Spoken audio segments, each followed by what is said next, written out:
Welcome back, everyone. Thanks for tuning in to Cronkite Sports Now. Let's take a look at what's on the slate for today's show. Today on Cronkite Sports Now, the Sun Devils looking for a win coming off their bye, behind the scenes with ASU gear, and the Red Hot Suns continue their homestand. These stories and more coming your way on Cronkite Sports Now. Hey everybody, and happy Thursday. I'm Brady Klain. Let's get into it. The Arizona State football team is back in action this week against USC after losing to UCLA 2 weeks ago and having the week off. Now, the Sun Devils have had time to reflect on the past, but can't look too far ahead into the future with a tough Trojan team storming into Tempe this weekend. Herm Edwards says it's important to keep everybody's focus on the week at hand. I think that's in any time you're in a situation where we're in. It's always the older guys that are like, you know, when they're leaving the program is where am I at? Well, you're part of it. You're part of helping build it. And we've got good character guys here that I truly believe that they're investing in it and they want to win. You know, I think these kids want to win. The will to win for the Sun Devils will be tested this weekend as they host conference rival USC for a 1:30 p.m. kickoff that can be seen on the airwaves of ABC. Now, a typical day for Sun Devil equipment staff begins before the sun even rises. Jerry Neely is in his 8th season with ASU Equipment, and he knows the day-to-day grind of being an equipment manager better than most.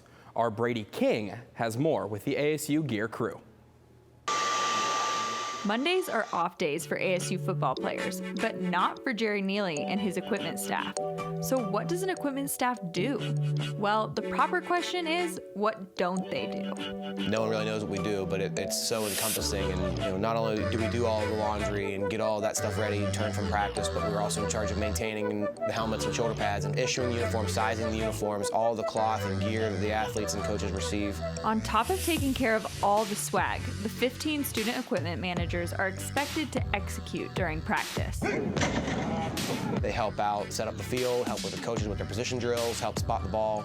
After the morning practice, it's back to packing and preparing players for game day. They can come to the stadium on game day completely naked and not have to worry about it. By the time lunch rolls around on Thursdays, the equipment staff will have this entire 52-foot-long semi-truck completely filled with anything, and I mean literally anything, that the players or coaching staff might need for the upcoming road trip. It's a constant anxiety every night. You know, we have all these checklists and we check things off 1,000 times. So have they ever forgotten something? Can I plead the fifth on that one? We've had some instances where we've forgotten some things.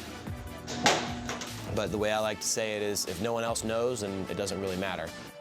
The stress the staff goes through 7 days a week doesn't go unnoticed by ASU players and coaches. I think Jerry gets here like 4:30, 5 o'clock, and he's here till 5 o'clock at the end of the night. Even Saturday after the game, they were still here till 2, 3 in the morning. I was taught early in college that the most important guy in the building is the equipment guy. And you don't realize that really as a player until you get older.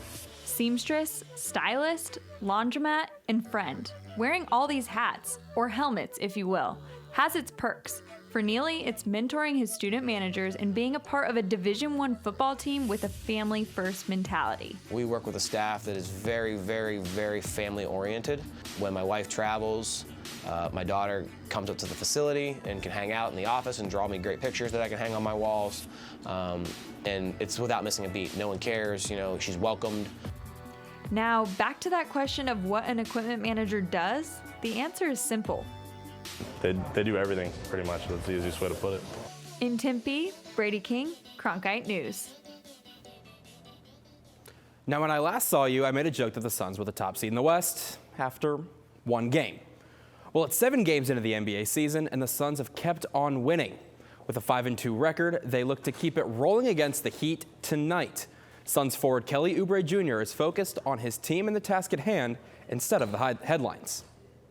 It's amazing. I mean, you know, what we have going on here is something within us. You know, the world is going to come out with their stories, come out with the headlines about how we're doing. It's the same people that said that we weren't going to do anything this year or we were going to be nothing. So, you know, these group of guys here, man, is very special because we're not worried about nothing else. We're just worried about getting better every day.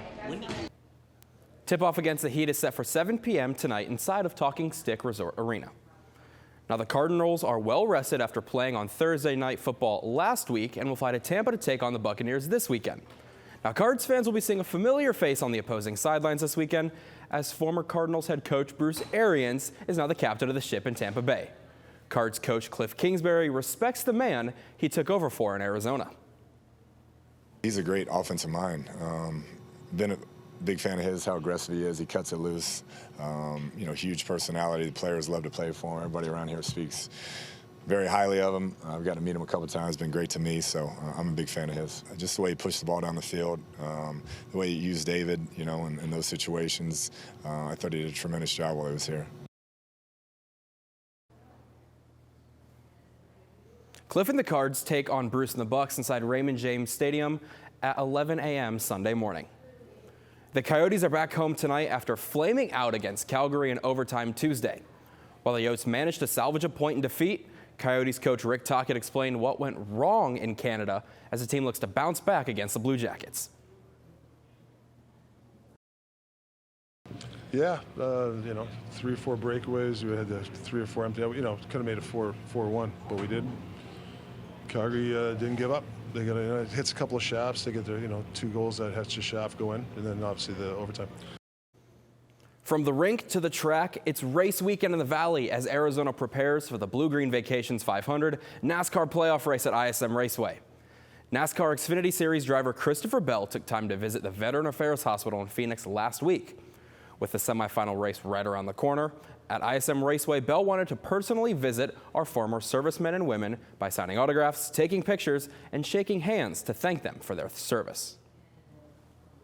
We're just here promoting the race at ISM Raceway next weekend. We're actually racing on Veterans Day weekend, so that's really cool to be able to come out here to the VA and get to meet some amazing veterans. And it really puts life into perspective, and meeting all the nurses and seeing how much passion they have for these people here is really, really special. Well, that's all we have here today on Cronkite Sports Now. For Arizona sports stories from around the Valley, visit the Cronkite Sports tab on arizonasports.com. And as always, for top Arizona news stories, head over to our website at cronkitenews.azpbs.org. And be sure to tune in tonight at 5 p.m. on Arizona PBS for our nightly newscast. On behalf of the entire Cronkite Sports Now crew, thank you so much for joining us, and we will see you back here tomorrow.